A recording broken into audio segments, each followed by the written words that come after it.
どうもこんにちは、hirachanTV です。はい、今日はちょっと釣りに来てたんで、今海にいますね。綺麗です。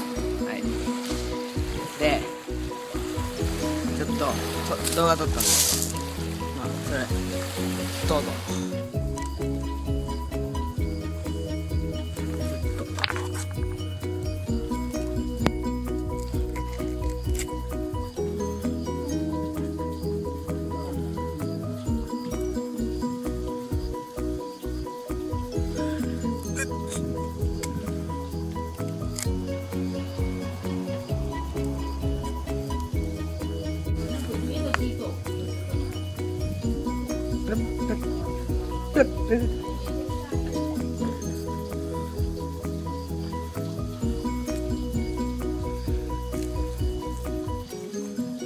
なかなか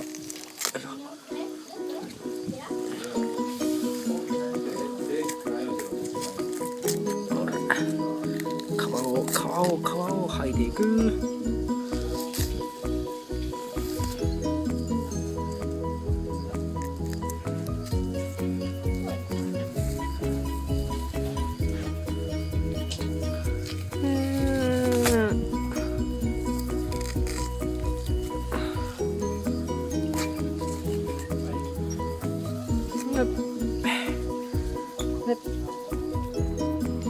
カニさんどこですか？